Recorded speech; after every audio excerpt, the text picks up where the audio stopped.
We're going to get this underway. All right, everybody. Thank you so much for joining us on our second Branch ImPACT Zoom call. Tonight's topic is all things money. Talking about management funds, budgeting, profitability. We've got great speakers lined up to bring you the goods tonight. We've got Adam Stock, who's going to be coming to you in the very beginning. He's the bald man right there waving his hands. He's awesome. I'll introduce him in just a second. But after Adam wraps up his message, we've got two amazing panelists.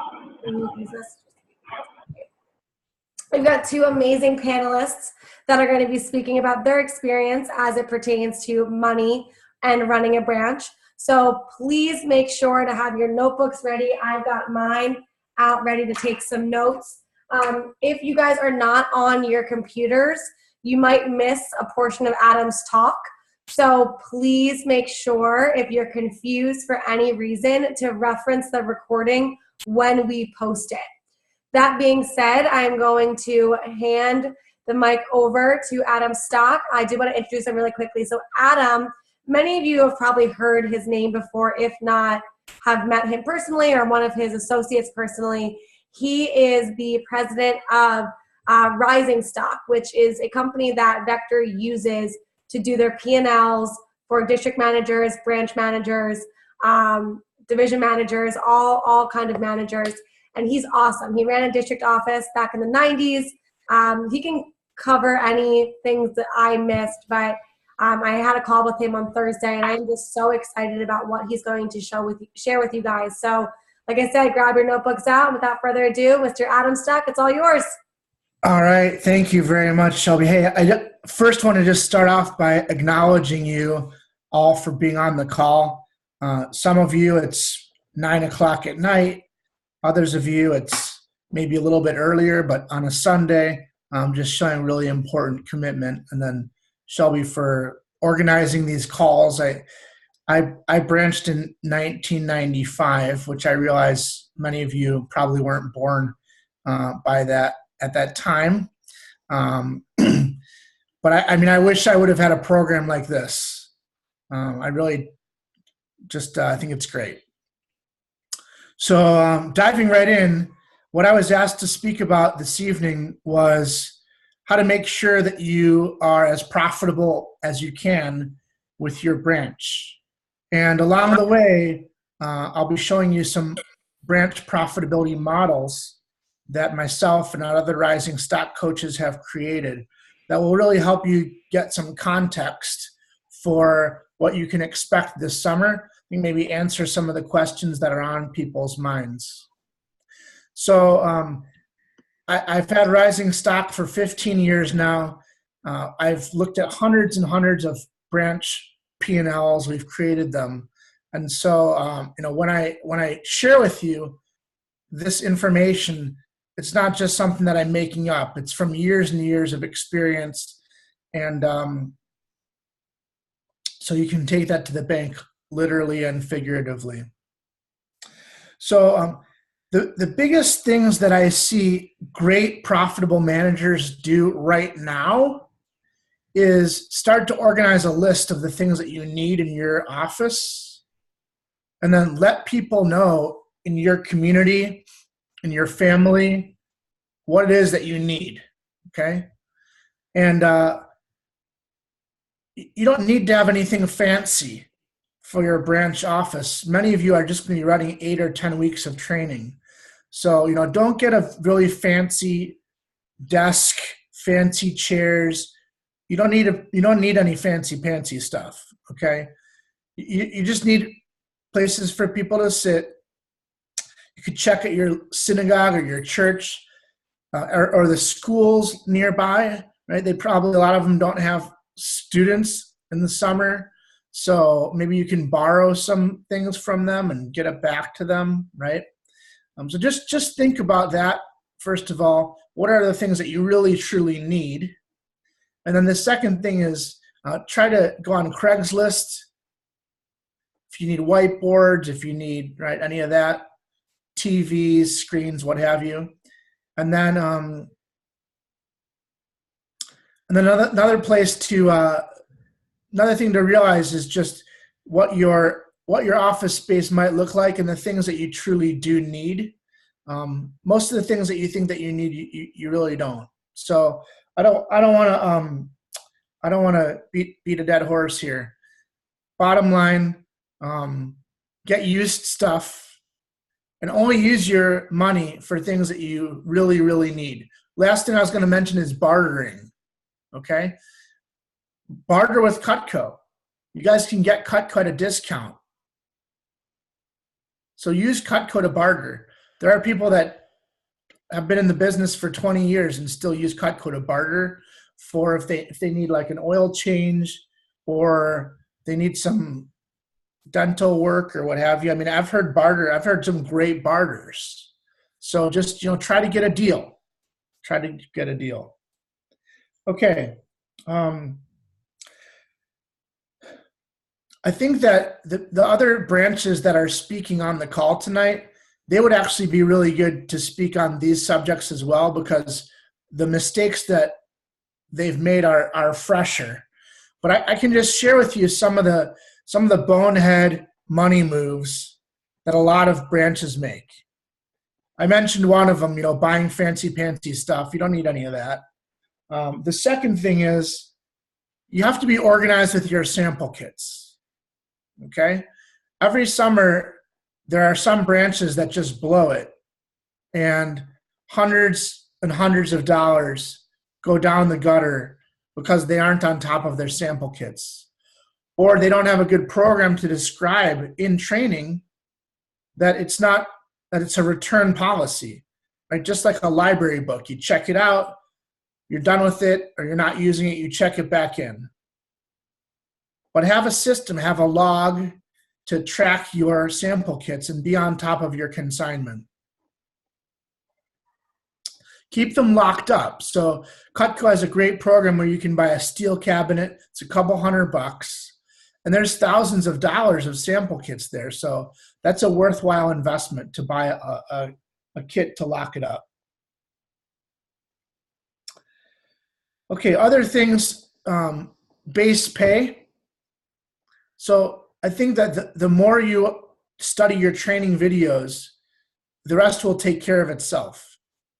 And some suggestions that I would make as far as base pay, if you have an assistant who's with you or you have somebody else in the office, just when you're running training, make sure people say, hey, that you're saying to your people, you can only turn this into me. I'm the manager. You have to turn the qualified presentation report into me personally. You can't stick it under the door. You can't give it to, some of you might have PR callers. Can't give it to the assistant. It has to come to me. Okay? That's a very important thing. Other things that are good ideas for this summer and for profitability. Make a note right now that when you move to your office, if you have bills that are going to your apartment on campus or they're going to your fraternity or what have you, make sure that you change the address on those bills. Now, many of you, I know you probably get the bills on electronically. Maybe you don't get paper copies anymore, but we've seen that in the past where people opened up their office and they weren't getting their bills. So the bills piled up and their credit score got nailed. So you can make a note right now when you move to your office to change. And that might be one example. There might be other examples of bills. Okay, I'd say be very intentional treating your staff and your reps for meals. You also have to recognize the manager who you're working for. When they were a branch manager, they probably didn't do a lot of the stuff that they're doing now as a district or division manager, right? So just recognize that. You don't have to take them out to fancy meals. Most of the time, they just want to spend time with you, okay? They just want to be with you. You can accomplish the same thing over a Starbucks coffee as you can with a fancy meal. So the way that you can wow people, everybody pay like a special attention to what I'm going to say. Right now in today's day and age, the best gift that you can give somebody is the gift of your undivided attention. The best gift you can give somebody is the gift of your undivided attention. So if you want to make a statement when you're with an assistant manager or when you're with another rep who you're trying to develop, as soon as you sit down for coffee, say, hey, you know what, it's really important that I really want to be present for our conversation. Turn off your phone. Not on mute or vibrate, just turn it off completely. And I'm going to tell you, like, that gesture can be a wow gesture to people. If you have a boyfriend or girlfriend, I'm going to tell you, it's a wow. Hey, I really want to be with you, babe. Turn off the phone. Okay? All right. I have a whole list of stupid stuff that people have done. So, I could rattle off minutes and minutes, okay? Here's just one thing. Don't buy a copier. Okay, again, another thing. You're going to see your division manager might have a huge photocopier. You don't need that. You don't need that photocopier, okay? There are so many contests that Cutco has. You don't need to spend extra money on extra contests. Just get really good at promoting the contests that the company has. So, K Club, get good at promoting your next raise. Get good at promoting President's Club. Get good at promoting how awesome it's going to be to win a trophy. Okay? So, you don't have to overload your reps with contests. I am going to teach you one contest that I think is the most awesome of contests, and you have to do it selectively, okay? But what you do is when people come into a phone jam, you guys still do phone jams, right? I'm not like yeah, absolutely. I'm not like Oldosaurus here, am I? Okay, Oldosaurus Rex. So when you do a phone jam, what you do is you have a bucket, and for every appointment that somebody makes, you put $1 in the bucket, okay? And so all these dollars are accumulating in the bucket, okay? And if you crumple the dollars, it will make them look bigger too, okay? So every appointment somebody gets, you throw $1 in the bucket. And then what you do at the end of the night, let's say you have to have 3 appointments to qualify for the contest, okay? And then you have, for every appointment somebody makes, you also put their name on a piece of paper, and you put that in a different bucket, okay? So then you're just doing a raffle. And when somebody's name is called 2 times or 3 times, right, then they win all the money, okay? So, people go nuts about this contest. Okay, and you can have fun with it too. You can throw, when somebody wins, you throw the bucket up, make it rain, baby, throw all the dollars, and then they're going to be, gathering them up. And you think about it, think about how much business you're going to generate with $50 if you get 50 appointments set. Do you follow what I'm saying? Okay, so if you're going to do a contest, do that one, or do a contest that's going to drive your business. Okay, I'll just really quickly tell you the stupidest contest that ever somebody did. It's from the Northeast region. They're not in the business anymore. I won't say their name even still, because you might bump into him. It was a him, of course. Women would never do something so stupid. So I had a call with him, and he's like, "Oh, Adam," he's like, "you're going to kill me." I'm like, "Why?" He's like, "Oh, dude, we had our team night out the other night. We were playing basketball, and I said, if anybody could make a half-court shot, I'd give them $500. Guess what? Okay, dumbass, somebody made the shot. I couldn't believe it. They made the shot. Okay, that's the dumbest ever. Okay, I've known Cutco since 1994. That is the dumbest contest. Got no business whatsoever. Okay, and it was $500, and I shamed him as well. Okay, and I remember it, and I tell the story to everybody. So don't do stupid stuff. if you're going to run contests, make sure that they're driving your business. Are we all clear on that point? Yes, sir. Okay, great. The last thing that I want to mention as it relates to like attitude, profitability mindset, before I go into the profit model, is delay gratification. Delay gratification. So you might look at your district manager or your division manager, and they might have like a really awesome house, really awesome car, really hot spouse, right? And you might be like, oh man, I want that.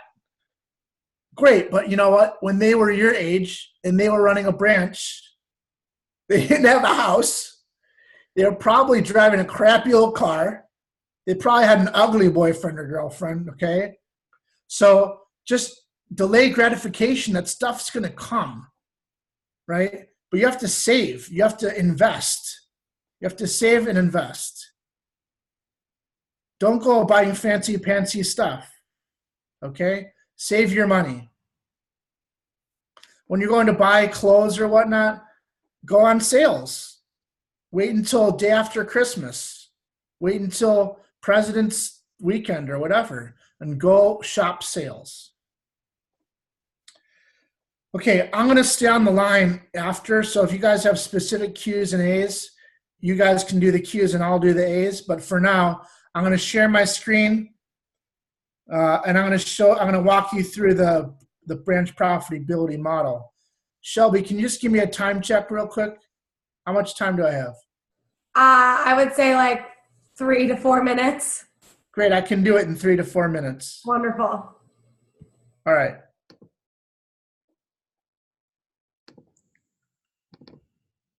Okay, so here's the branch profitability model. If any of you want me to send this to you, just send me your email, and maybe I'll send it to Shelby. You can send it along. So we put this model together, low, medium, and high. Are you guys able to see my screen? Yep, you're good. Okay, great. So you can see a low, medium, and high, okay? So this is like low sales, low recruits, medium sales, medium recruits, high sales. Certainly people can do lower than 50,000, and they will. Some people will do a lot higher than 200,000, okay? So I'm just gonna walk you through this. There's 2 sections here. There's the income section and the expense section. So basically, there's 4 different line items on revenue: your office overrides, your personal commission, and then your startup. So you get startup for mailers, and then you get cash startup as well. Then there's a whole bunch of line items for expenses. Briefly walk you through this. There's not too many, but handful. So you have advertising, Craigslist, mailers, telephone. And again, these are summer totals. Okay, summer totals for the low, which is here, medium, which is here, and high, which is here. Okay, the items in orange are a lot more variable, so those could vary more widely. But this is just guesstimates of what it might look like for you as your branch office. So these are items we haven't filled in because, again, it's going to change based on region. It's going to change based on office. Some offices, your utilities are included in your rent. So that doesn't exist, but some offices you have to pay for your rent as well. The managers that I've showed this to, some of them thought that the phone number was a little bit too high. Maybe it is. Maybe you don't even have landlines. So some of you are all text to schedule. You won't have any landlines maybe, right? Okay, so what's the bottom line? The bottom line is that our projections are, one other thing I want to say, this is not there's no receptionist coverage in this model. And there's no PRA. If you have a PR caller, that's going to be a different line item that's not baked into this model, okay? This is just a text to schedule model. So what we're saying here is even if in the low model, you sell 50 grand for the summer on 25 recruits, you have a good chance of profiting over $6,000, okay? Now just to put something in perspective, I wasn't a great branch manager. And in 1994, when the Cutco Homemaker was $683, and I was sell one summer, branch the next summer, our office did 68 grand. So I know if I can do 68 grand in my some years ago, you guys can do 50 grand. Okay. What's the medium show? The medium on 50 recruits and 125,000 with all text to schedule shows $17,000 of profit. And then the high model here shows $22,000 of profit. Okay. So now, by the way, the high model's 200,000. Last summer, Andrew Evans broke the record and like 600,000, profited $75,000 just in the summer. So I don't want you to feel constrained by this model, but I want it to be a guide for you. And then I'm going to leave you with the X factor. And the X factor is that these models don't assume any personal sales. They assume no personal sales. Some of you are going to be selling in July, August, flat 50%, right? You might sell 5 grand. You might sell 7 grand. Imagine 50% of that going on top of these profit numbers. So my wrap up to you right now is that I don't think in the company's history there's been a better time to be a profitable branch manager than now with the text to schedule program. I'll be sticking around, hanging out. So thanks for your time, and I'll look forward at the end of our call here for some Q's and some A's. Thanks so much, Adam. I hope you guys got a ton of notes from that. He gave some really, really great tips on the Bonehead money moves, on obviously the branch profit model. I mean, how incredible would it be if your office did 125, you won the trip to the Grand Cayman Islands, you made a crazy amount of money. I mean, there's so much opportunity here, and I'm really excited for all of you who are going branch this summer. So that being said, we do have 2 panelists joining us tonight. We have Joseph Coss out of the Eastern Division. He's currently the PSM for Brian Hurlman in Virginia. And then we have Dennis McGrath, who is out of the Midwest region, which is pretty awesome because we haven't had a panelist who actually came from one of the divisions or one of the regions that we're working with. So we have both of these guys on the Zoom call with us. Joseph Coss, just so you guys know some numbers, I know that it's on our literature that I sent out, but Joseph, his branch did $222,000 last summer. He was number 8 in the nation, and Dennis did $156,000 last summer and was number 19 in the nation. So these guys know their stuff, and they are super excited to share the goods with you all. I'm going to go ahead and unmute both of you guys, by the way, so that way you can speak up whenever you want. Give me 1 second here. All right, so unmute Dennis, and we have unmuted. Where is? Can't find. Oh, because you're under Brian. Okay, sorry. Okay, unmuted Joseph. Okay, cool. All right, guys. So my first question is for Joseph. So one of the reasons you on this call in particular is because you had the highest amount in management funds of every single branch that I interviewed. Your total was right around $25,000. So can you just quickly touch on how you even made that happen? Yeah, of course. You know, and again, thank you, Adam Stock, for the goods. You know, and I really want to like kind of re-hit on a point he talked about. You know, this is like the best time in company history to be profitable as a branch manager. You know, I profited a lot as a branch, but I had receptionists. I had 7 on staff. You know, so being on text to schedules, it's a great time. You know, so for me, you know, I had $25,000 going into the summer.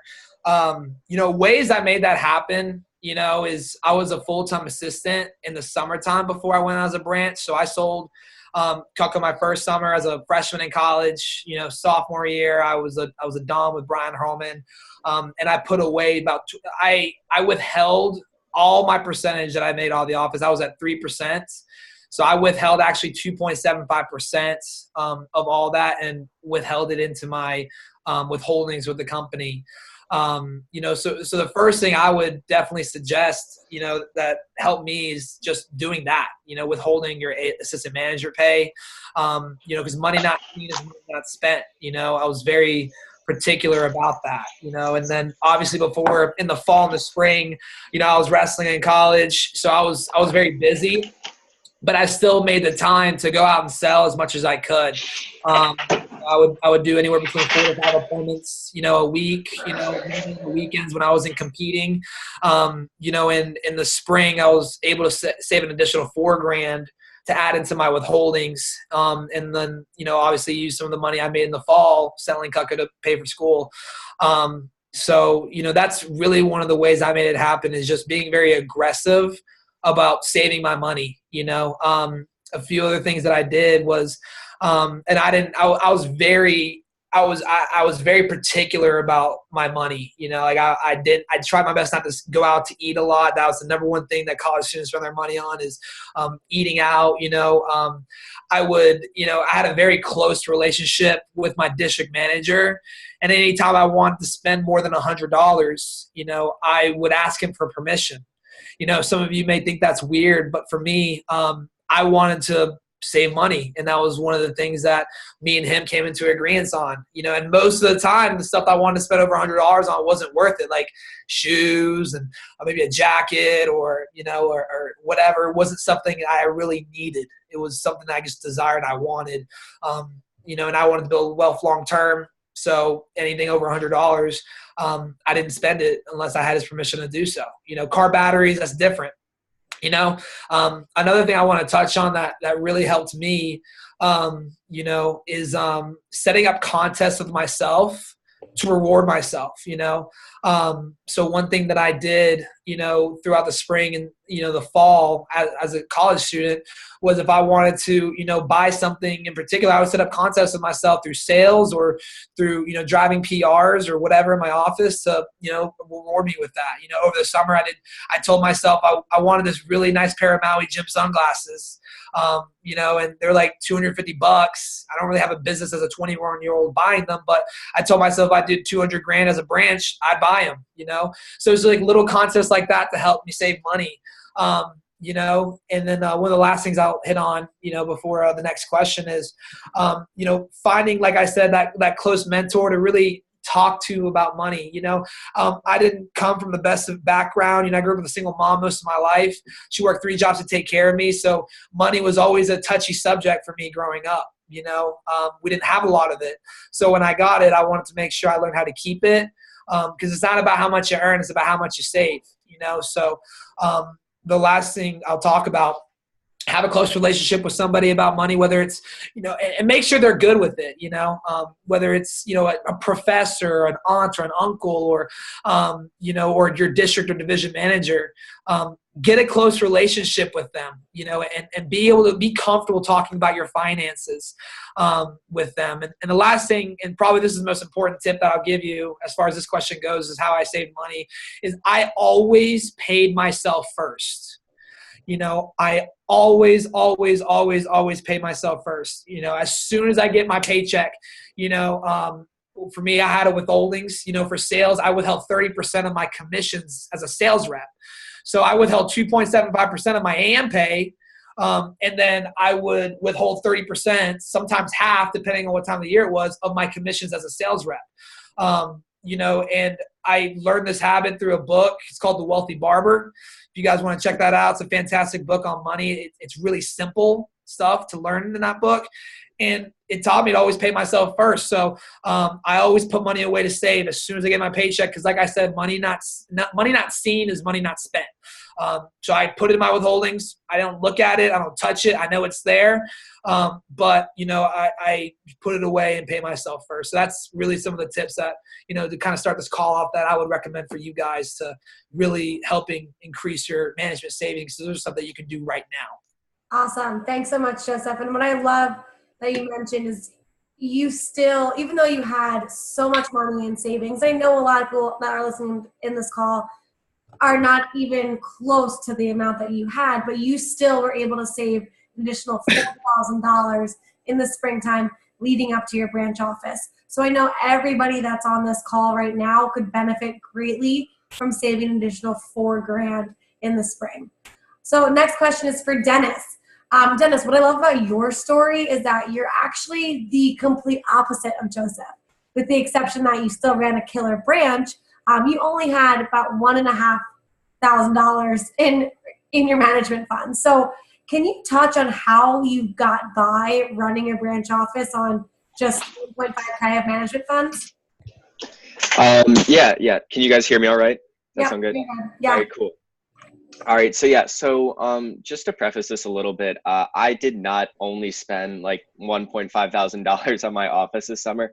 I actually had to end up digging into my own personal savings at the beginning of the summer when I was racking up a lot of bills. So I technically had like around $3,000 when I started the summer. But how I got through the summer with obviously significantly less money than what Joseph had was I just learned how to budget my money really well. And that's something that I'll go into in a little bit more detail in some further questions. But I knew where all of my money was going. I had an Excel spreadsheet and a budgeting app that I was using over the summer. So I was tracking every single purchase that I made.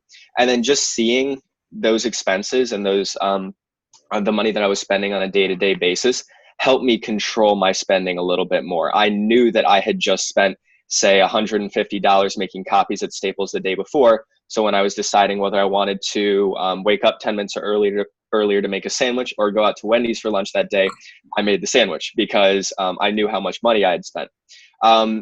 Another way that I did it was I used the money that I made to keep my business afloat. As I was going through the summer, the money that I was making, I was constantly injecting back into my business. So that was really big motivation for me because I was constantly putting my paychecks back into my office. And it really gave me the motivation to make a lot of money. But at the same time, it did also stress me out because I did not have like $25,000 that I could go back on. I was looking at a very, very low bank account balance. And I have one of those cards where they send you an email every time your bank balance is below $100. And I was getting that email every single day. And it was really frustrating for me and I was getting stressed out. So I actually spoke to one of my best friends in the business. He's a district manager out of Lexington. His name is Mitch Stevens.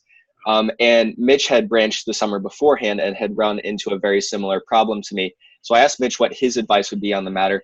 And he told me that what I should do is just transfer over $1,000 from my personal savings into my into like my spend part of my bank account. And I thought that was kind of silly at first. I was like, Mitch, I'm not sure about that. I like keeping it in the savings part of my bank account. But he said, hey, you really have to do that because if you're looking at like having only like $50 or $60 or $70 in your bank account every single day, you're going to feel really poor, even though you have that $1,000 in your savings. But if you move that into the spend part of your account that you're seeing every single day, seeing $1,050 is going to make you a lot more confident in yourself and a lot more comfortable with what's going on. So that's what I did. And like Mitch said, and I hate to admit this, Mitch is always right when he gives me advice. And I felt automatically better the next day. And I was really able to stop worrying about money so much because I had that vision in my head of how much money I had and focus on the important parts of my business. So something that Shelby asked me to do was to give you guys action steps based off of each of these questions.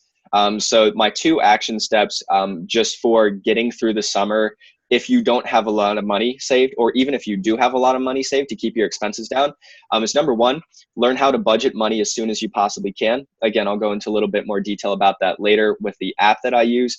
But it's not hard to get an Excel spreadsheet and just notarize every single expense that you have. You can even start doing that right now. And that'll give you the practice so that when it comes to the summer, it's like second nature for you.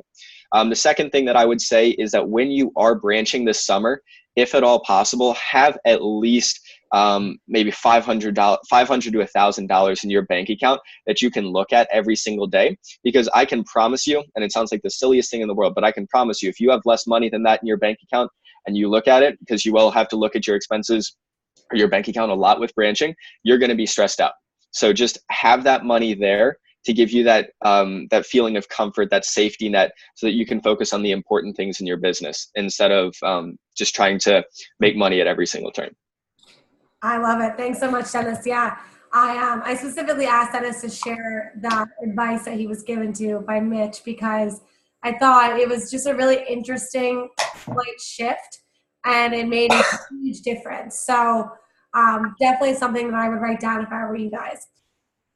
Okay, Joseph, you already kind of touched on this a little bit in your first answer that you gave. So Dennis's question's a little bit more towards you.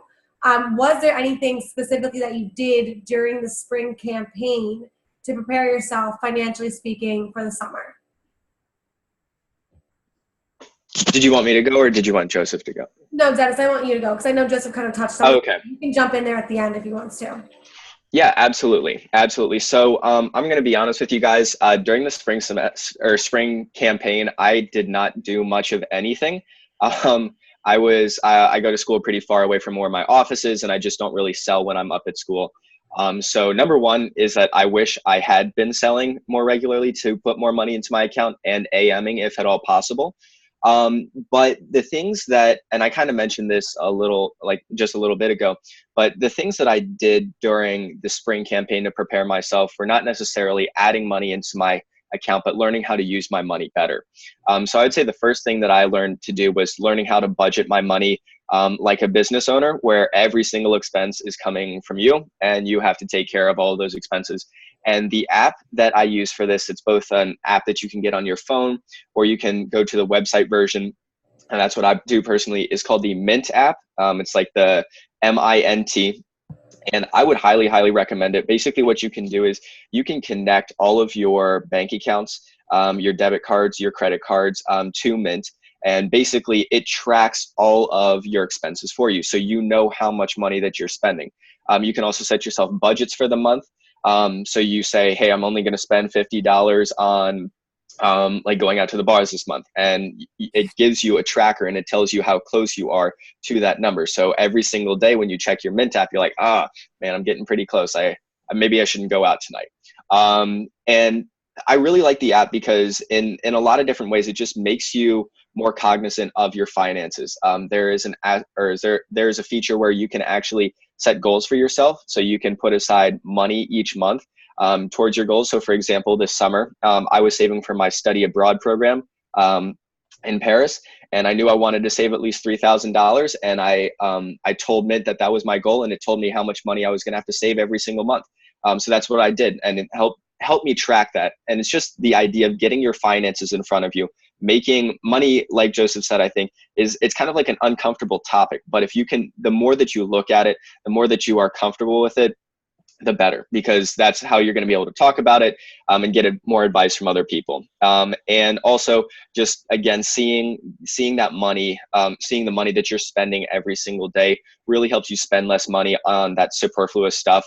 Like if you have the Mint app and you see that every single day this week you've gone and spent $10 at Wendy's, you're probably going to start realizing after a little while, maybe I shouldn't be going to Wendy's so much, or maybe I shouldn't be spending so much money. So really just getting your finances in front of you, making yourself cognizant of them so that you can be more well-versed with them before you go into the summer.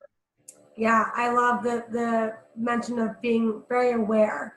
And like I said, guys, in one of the Facebook posts, sometimes money can be a taboo subject. But what I hear a lot from Dennis, and even Joseph mentioned this too, but just being aware and being open about, talking about your money. And I also love what Joseph said, just about disciplining yourself. These contests that he would set for himself in order to buy certain things. I mean, that's brilliant. So Joseph, do you have anything else that you wanted to add in terms of what you did in the springtime specifically? For sure. And this is probably one of the biggest tips that can also increase your profitability as a branch. Just sell Cutco. Sell Cutco in the spring. Even if you are away at school, like I went to school outside of my hometown. I still drove 45 minutes up to my hometown to sell. I learned how to get, service calls in the area. I asked my manager if he can help me out. I did virtuals, because, I wanted, there's nowhere you can make as much money, legally than selling Cutco, as a college student. So that helped me increase my savings, as I already talked about, but it also made me a better trainer. and that's something a lot of my, our branch candidates in the division are a little nervous about is training. Training's so much fun. That's my favorite part about being a branch. It's going to be my favorite part about being a DM. And the way I got good at running training is getting really good at selling Cutco. So selling Cutco is going to help increase your savings now. Between now, figure out, if you can add me on Facebook, ask me questions, and I can help you if you live far out. I can give you advice and tips, but it also help increase your PPR as a branch manager and help increase your profitability. So that's probably one of the things I'd add to that, Shelby. Yeah, awesome, cool. And by the way, everybody, both Dennis and Joseph are part of our Facebook group. So if you want to reach out to them, you can find him in our Facebook group too. Dennis, okay, so since you had such little in management savings, can you walk me through how your summer played out in terms of your financial mindset and your income? Yeah, so like a lot of the different aspects of this job, because I had so little money in my management savings, my summer was kind of a roller coaster of emotions. So in the beginning of the summer, when I was first getting my office started and when I was spending a lot more money than I was bringing in, I was really stressed out. And it really sucked to be looking at my bank account every day, to be looking at my budgeting app every single day and just seeing that number go down and down and down. And that led me to develop sort of a wrong managerial mindset, because I started looking at every single person who came in my door for an interview or for training as a way to make money. I began to see like dollar signs instead of my reps. And I think that's a natural thing that can happen, especially when you're running low on money. But as I can tell you 100%, it's not a good mindset to have, because if you're worrying just about the money that people are going to make you, you're not going to be worrying about them as a person. You're not going to be treating them as a person. And that's really not going to help you out in your office. So about the same time that Mitch gave me the advice of moving more money over into my bank account, I also decided to make a conscious decision to begin taking care of myself more physically, emotionally, and mentally. So I started working out more. I started working smarter, not harder. I started leaving my office a little bit earlier because I thought at the beginning of the summer, if I worked like 15, 16-hour days, I was automatically going to have a great branch. But what I realized was, and I actually just read an article about this in the Wall Street Journal this morning, was that you can actually be far more efficient when you're picking specific tasks to work on and working really, really smart instead of just working tons and tons of hours. So I started working on that. I got a lot of advice from different people that I knew around my division and around my region. And I was able to shift my mindset once I started taking care of myself personally and financially. I was able to change my mindset to more of a what's in it for them mindset. I was able to stop worrying about myself so much and start worrying about my reps more. And as a result, I mean, there's almost a direct correlation between when I started doing this in my summer and when my sales took off. I think the first week that I did this, when I just kind of said, all right, I'm going to start taking care of myself, I had my first 10K week. And the money just started rolling in for me at that point. So guys, my action steps for this would be number one, take care of yourself first this summer. Joseph said, pay yourself first, take care of yourself first too. If you are not high energy, if you're low energy and you haven't been to the gym in a while, or if you haven't seen your friends in 2 weeks and you're just kind of like moping around because the only thing that you've seen is the inside of your apartment and your office, if you're not positive, guys, you're going to drag your reps down with you. It's really, really hard to fake it if you're not into it yourself. So you have to take care of yourself so that you can bring the rest of your office with you. And the second thing, and I think I hit on this earlier, but I'm going to hit on it again. Never, ever, ever look at your reps simply as a means to make money, because if you do that, you're going to lose their trust and you're going to lose your ability to motivate them.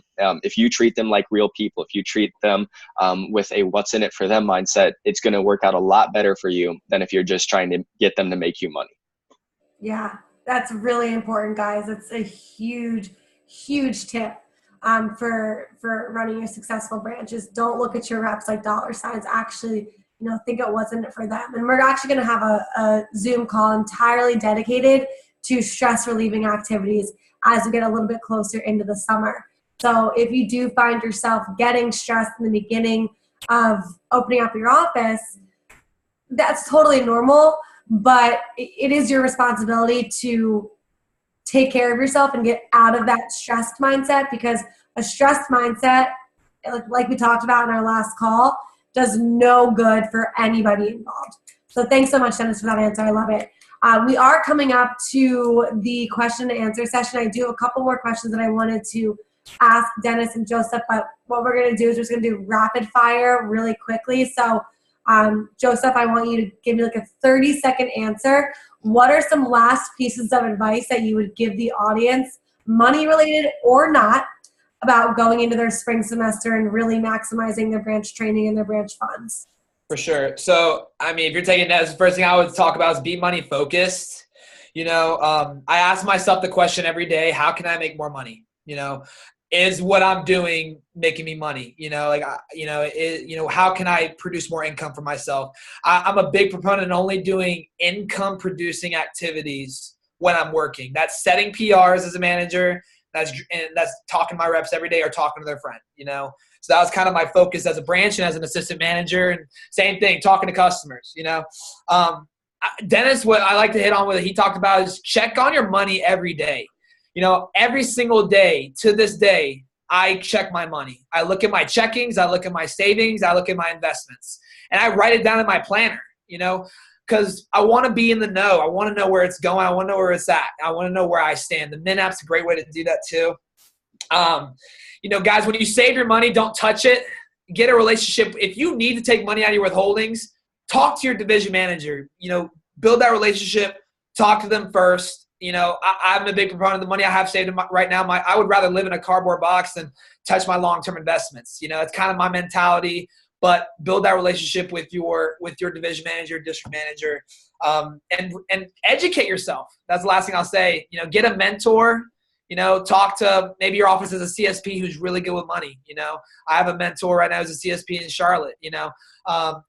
Or whoever, maybe it's a family friend who's really good with money. And then read some books. Educate yourself personally. Some books I would recommend to you guys: The Wealthy Barber, The Millionaire Next Door, and Rich Dad, Poor Dad. All great books to start out with.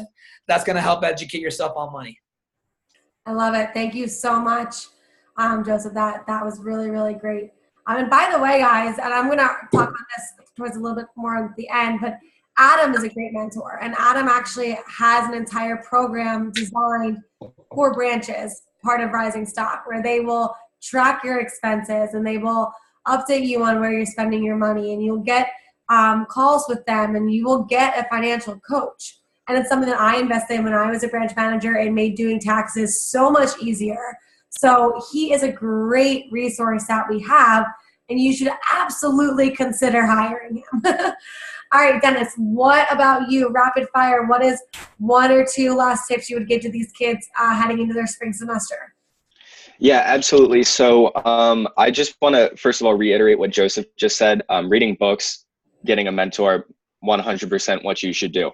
What I would say is just get, I'm trying to think of how to word this, get a good mindset for how much money that you're going to spend this summer. I really appreciated what Adam showed us earlier when he displayed his screen and he showed us the rough estimates of how much money that you're going to spend this summer. And I would say actually go one step further. Go to whoever branched in the territory that you're going to branch in this upcoming summer and find out how much money they spent roughly. I know that I personally kept an Excel spreadsheet with all of my expenses. So it's basically it's got the big expenses that Adam showed you, but it's also got the small expenses. So those days where I tripped up and ended up going to Wendy's and spent money on other things that you might not think about right off the bat. And this is really important because it's based off of a psychological phenomenon called the anchoring heuristic. So basically, if you guys can give yourself like a physical number, a number that you can sort of tie yourself to, that you know that you're going to have to spend for the upcoming summer, whether it be $8,000, $9,000, $10,000. If you have that number, it will be a lot easier for you to save your money when you go into during the spring semester, because when you see that your withholdings are ticking down lower and lower and lower towards that number, you know that you can't go past that number because you know that that's the amount of money that you're going to need for the upcoming summer. So guys, I would just say figure out what that number is. Overestimating is always better because there will always be expenses that come up. Like my AC went out this summer. I did not anticipate that, had to pay for that. Okay. So overestimate but just give yourself a number to stick to so that you can hold yourself to that and don't overspend this upcoming semester, because that's honestly the way that you're going to sink yourself the hardest, because you're going to be saving money, but you also have to make sure that you're not having other money leak out of your bank account another way. Shelby, can I chime in just real quick here? Absolutely. I think that the advice that has been given is really great. I would say that if you're a first-year branch manager, don't let the amount that you're going to spend this summer psych you out. So like, I'm just thinking back to when I was a branch manager, and if somebody had told me that I was going to spend $10,000 or $15,000 over the summer, I think that I would have crapped my pants. I mean, I would have, you know. So what to understand is that while you might end up spending that over the course of the summer, when you recruit people, you're going to have money coming in. Okay. So it's just really important to understand that that's how the business works. Okay. The only reason that you're going to end up spending the numbers that I showed you is if you're doing business, right? So don't let the largeness of that total number scare you at all, because you're not going to need a heck of a lot of money to get things started. Once things get started, then money will come in, and then you'll be paying your bills. So just want to put that out there for y'all. Thank you so much, Adam. That is exactly the reason why I invited you onto the call here, to talk about that. And I think, Shelby, can I give 2 more just really lightning quick tips? yes, and then we're going to head into Q&A. I love what you told me the other day, Shelby, that I want to hit on that I think would really help you guys is get a $100 bill, like a crisp one from the bank out of your bank account, and keep it in your wallet. And just don't spend it. Don't keep it. I started doing that since Shelby mentioned it to me, and it just makes you feel better, you know. Just don't ever touch it. Just keep it in your wallet, you know. It's always good to have a little extra cash on you. You know, for me, I'll keep $200 to $300 on me in cash and big bills. I don't spend it, but it's just there, and it just makes you feel better. I just wanted to hit on that real quick. Yeah, that was a little tip that I got from a life coach a couple of years ago. I absolutely love that. Yeah, it's fun, but you just can't spend it, so be careful with that part. All right, okay, cool. So, guys, we're going to head into the Q&A. We'll go until 10:05. That way we can give everybody a chance to ask some questions. So just like last week, if you have a question, please write in the group chat, and I will call you out as people type into the group chat. So feel free. I'm going to unmute everybody and go ahead and write in the group chat if you have a question.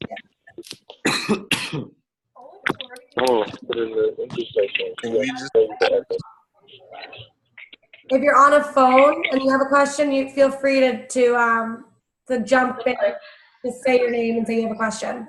Okay, my name's Chris Henderson from the Eastern Region, Virginia Division.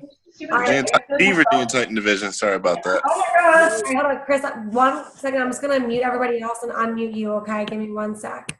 Okay. Your attention. That's a great question. All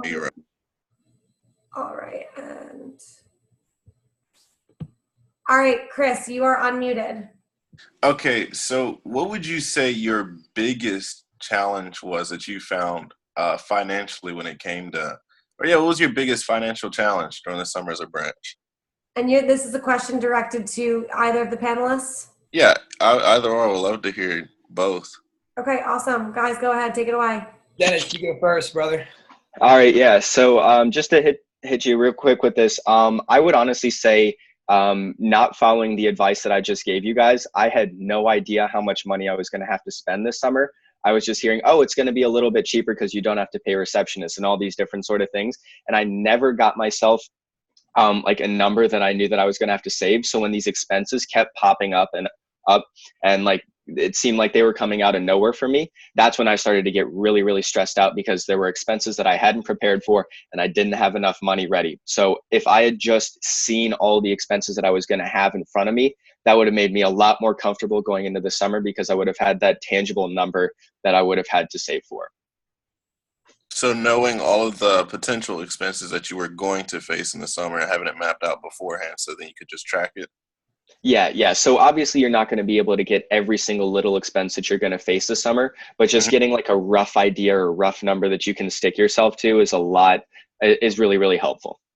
Got it. And Chris, we'll be able to share the branch profit model too, which Okay, I screenshot it. has a pretty good estimate of the expenses. My dog.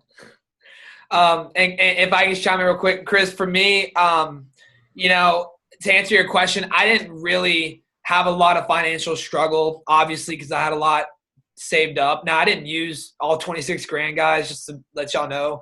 I probably only used $5,000 of my money to produce what I did, and the reason I bring that up to you, Chris, and to everyone in particular is when you do, take action steps before the summer to increase your financial, savings, because that way you can operate from a place of abundance, and you can really just focus, because it's not about the money, with Branch. It's about the people. Your people deserve the best version of yourself this summer.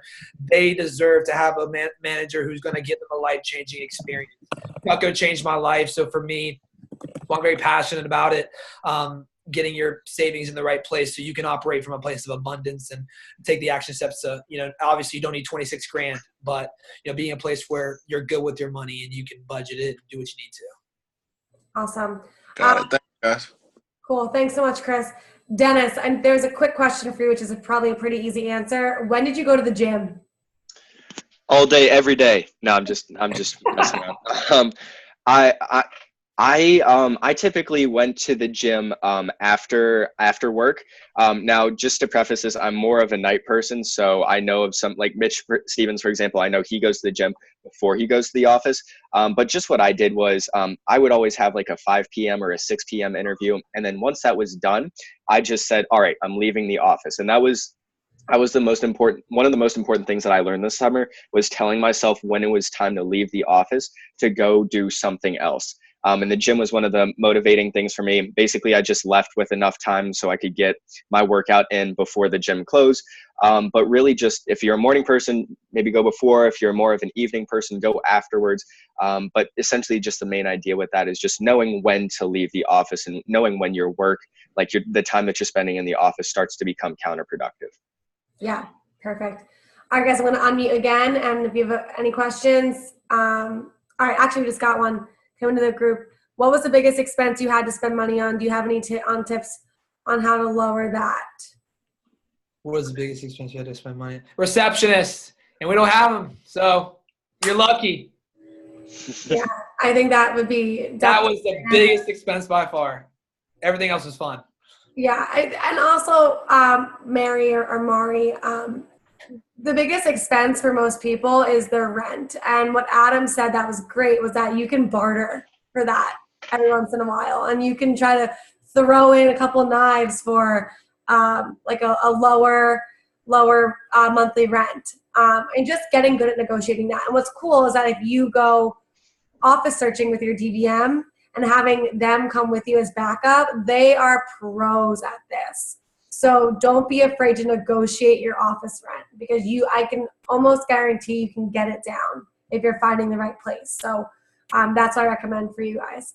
And one thing I want to touch on real quick, again, they just popped in my head for profitability, is guys, I would jot this down. Focus on first weekend, first promo for all your representatives. Make that one of the driving things. That's going to really increase your profitability because you make 25% off a representative's first $1,000. I launched 94 recruits this summer, and about 60 of them hit their first weekend, first promo, and then obviously I'd have to look at but that was so profitable for me as a branch, so make that the mission, their best 5 customers their first weekend. Yeah, that's really great. Guys, we're also going to have Jeff Gamboa as a guest speaker down the line for Fast Start PPR. He's at the highest Fast Start PPR in the entire nation. So he's going to talk all about how to really maximize everyone's Fast Start. Okay, next question. Joseph, do you have any book recommendations on investing? And Dennis, you can jump in here too. Like those books I gave you, I would, as far, I have a business mentor who coaches me in my finances. I would recommend, as far as in books, those books I gave you, get educated with that. Invest in a Roth IRA. That's a very solid investment. and it's just an HSA account, those are great things as far as what to put your money in. You can max them out. If you have questions about that, just add me on Facebook, and I can tell you what I've learned from Brian Hurlman and Scott Dennis and people who are really good with their money. But The Wealthy Barber, Rich Dad, Poor Dad, and Millionaire Next Door are great books to build your foundation for financial literacy. By the way, guys, could you repeat those one more time? Yeah, The Wealthy Barber, Rich Dad, Poor Dad, and then The Millionaire Next Door. I would start with The Wealthy Barber. It's a very simple read. It's a story. It's fun. Download audible.com, the Audible app, because I don't have time to really sit down and read because I drive so much and I'm doing stuff. So when I'm working out or when I'm, driving, I put it in my ear. It reads the book to me, So I would recommend that if you're driving a lot, doing stuff. Audible.com. Audible. Yep. It's an app on your iPhone. Thanks, man. Yeah. And specifically for investing, I have read a couple really good books about it. I would say the first book that I would read for that one would be The Coffee House Investor. It's a very short book. And my division manager, and I suppose he's my district manager too, Chad Vordenberg, was the guy who pointed me in the direction of that book. I absolutely love the book because it really reaffirmed a lot of the teachings that Chad had given me, which was essentially don't try and play the stock market, just invest smartly. And I would also take a look at, if you guys haven't heard of it, the 1 Minute Manager. That one is very, very high quality. You can actually find it for free online, like a PDF. And honestly, it's like 40 pages with super big print. Those were the two main books that I read going into this summer. And The Coffee House Investor is just an absolutely phenomenal book. And it reads like a novel too. So it's pretty easy to get by. I love it. All right, guys, we got time for maybe 2 more questions. I'm going to unmute the lines. If you Can I pop in real quick? Sure. Yeah, absolutely. Yeah, I just wanted to help people who have not run a branch yet get in the mindset of what cash flow looks like a little bit. And I just want to share that it's a lot different than when you're a sales rep. So like when you're a sales rep, you're earning whatever percentage, 20, 30, 50. Basically, whatever comes into your checking account is yours. I mean, there are very few expenses that you have as a sales rep, right? As a manager, that changes. Like the volume of dollars gets bigger and the volume of expense gets bigger too. So I just want you to kind of put yourself in the mindset that when you have money coming into your account, it's not all yours. Like you're going to have more bills to pay than you did as a sales rep. So just keep that in mind for your first few weeks, especially. I think that will help out a lot. And also, that's what the startup is for too, is to really get you through your first couple of weeks. And there are a lot of companies, by the way, that don't even really dip into their management savings, and they're able to finagle the system where they literally just run their branch office off of their management, off of their startup fund. So, guys, I know this is a lot of information, and the purpose of this call is definitely not to overwhelm you at all. It's really just to give you some good tips, and feel free to take whatever tips you want and use them. And the ones that don't serve you right now, revisit this down the road when you're feeling a little bit more confident about your money. So no matter where you are fine. And there's still much time to strengthen your management funds and strengthen your financial know-how. You're not alone on this at all. And that's the purpose of our Facebook group, is to really help guide you and support you on this journey. So if you have any further questions regarding money or hesitations, things like that, just know it's totally normal to have those kinds of hesitations. And no matter what you're thinking right now, you're in a good place, I promise you.